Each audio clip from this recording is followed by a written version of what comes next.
What is going on, Bucs fans and CFP fans? Evan Wanish here, back at you with yet another video talking about the Tampa Bay Buccaneers.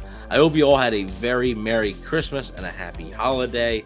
But we're going to be talking about the studs and duds this week from an impressive Buccaneers win over the Jacksonville Jaguars. 30-12 was your final score. The Buccaneers, probably their most complete game of the season, right? When you're talking about offense and defense, both playing well, I think it has to be the most complete game of the season. So, to be honest with you, there's not going to be many duds.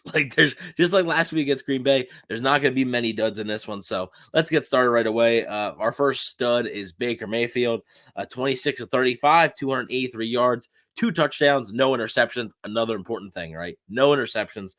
Passer rating of 116.7. Mayfield, again, for the second straight week, played really well. And he's proving that he deserves a shot at being the starting quarterback next year for the Buccaneers. So we'll see what type of contract he looks to receive. Now, there was a report that Baker Mayfield and the Buccaneers both have mutual interest in him coming back in 2024.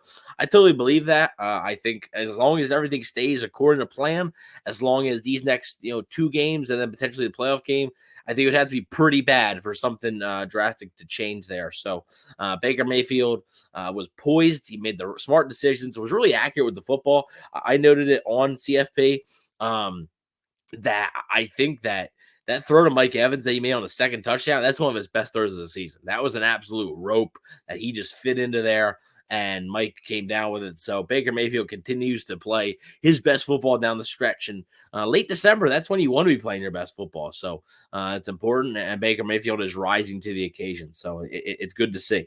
Another stud is obviously Mike Evans. 7 catches, 86 yards, and 2 touchdowns. So just a really nice performance from Mike Evans. Wasn't like explosive per se, but got the job done, especially on third downs. Was very efficient there, and obviously the 2 touchdowns, including that one. Like I said, it was a fantastic catch. So just like Baker Mayfield, Mike Evans is the guy who needs a contract this offseason. So the Buccaneers will probably hope to lock up both those guys with some deals this offseason. Chris Godwin, another stud, 6 catches for 78 yards. This is another week where Chris Godwin is getting more involved in the offense. And again, on third downs, he's been so good for the Buccaneers these past 2 weeks. And hopefully that can continue, because I've said it countless times on the podcast. Rhett has said it. And look, we aren't the only ones that are saying it, but getting Chris Godwin involved, getting him going is so important for this offense. And really, I think it's the key for this offense. And I think it's the key to having the most success on this offense. And the way that they utilize Chris Godwin is very important. And down the stretch, I think it's going to be more important as, in the playoff game, you're probably going to be playing some better defenses. So I think getting Chris Godwin going is extremely critical for this offense. Let's talk about the defensive side of the football now. Where, like I said, I can name a couple other guys on the offensive side. The offensive line I thought played pretty well, so kudos to them. But without further ado, let's go to the defensive side of things. And we're going to start off with Lavonte David. Had a sack, also had 8 total tackles. So again, a theme is basically, players that need a contract from the Buccaneers, because Baker Mayfield, Mike Evans, and Lavonte David are all scheduled to be free agents. So Jason Light sure does have a lot of work to do this offseason, but I have no doubt in my mind that he'll be able to get it done. But Lavonte David continues to just be a fantastic football player. Even with this age, you would think he'd slow down eventually.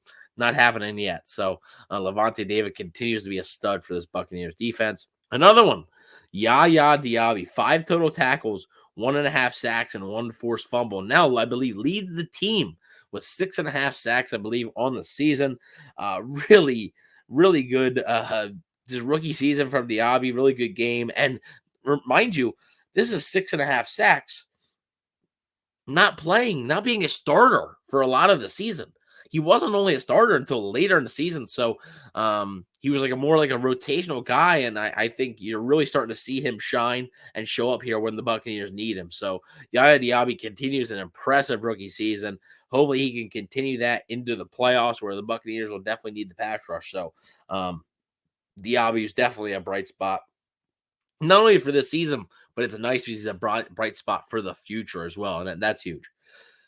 Now we're going to talk about another stud who was my only dud last week. Devin White. I got to give Devin White his props. 4 total tackles, 0.5. He had a half sack, but he also had an interception. So turnover early in the game there. Buccaneers defense starting off fast. Devin White, kudos to him for playing well. You know, he played his butt off, and the blitzes were working, and you could see what Devin White looks like at his best. It's just sometimes the lows are too low with Devin White, and I don't know if the Buccaneers want that distraction anymore. So we'll see if he comes back again. It's another guy who's a free agent at the end of the season, but kudos to Devin White for playing well against Jacksonville in his return. It's his first action in a couple of weeks. So kudos to him for playing well and creating that early turnover. And I think really just tilted the momentum completely to Tampa Bay's side. So kudos to him. And then we are also going to shout out Antoine Winfield Jr. Doesn't show much on the stat sheet as far as tackles or whatever, but 3 total tackles, but he had 1 sack and 1 interception. That's 2 big impact plays there from Antoine Winfield, who is continuing to make the case as one of, if not the best safety in the NFL. Yeah, I know Rhett will say he is the best safety. That's all fine and dandy. You can have that opinion. Like, that is a completely fair opinion to have. We will see. You know, it's still crazy to me that this guy is like not in the Pro Bowl voting. Like, I don't understand. But Antoine Winfield continues to just have a stellar season for the Buccaneers. And again, is a free agent at the end of the season. So Jason Light, there is a lot of work for Jason Light to do, but I do, like I said, have faith that he will be able to get it done. My only dud will probably be the running game. I'm not going to single out Rachaad White. He did have a touchdown, but 20 carries for only 39 yards, 2 yards at average. That's not great. So they weren't really effective running the football per se. You'd like to see that a little bit better, especially since they've been so good with that early, not really early in the season, but lately, I should say, the last 4 or 5 weeks, that the running game has been so much better, and it's really opened up the offense that I think you'd like to see the run game improve a little bit more. But those are my studs and duds. Let me know if you have any different studs or duds for this game. I would love to hear them. Let me know what you think about my list. Again, it's not the right list. It's just my list, so don't come at me too hard for it. But yeah, appreciate you all watching. Like I said, hope you all had a Merry Christmas. Hope you all have a Happy New Year as well.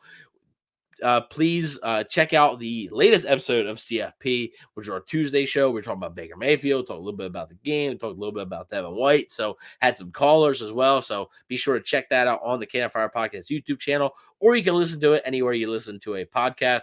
And stay tuned for our preview this week for the New Orleans Saints game, a massive game that'll be coming out on Friday. So with that being said, please don't forget to like, share, and subscribe, and go Bucs. Downfield, pull up, ball to the 5, touchdown Tampa Bay. Mike Evans does it again. Fire the cannons, Bucs. It's first and goal. That's picked off. And who else runs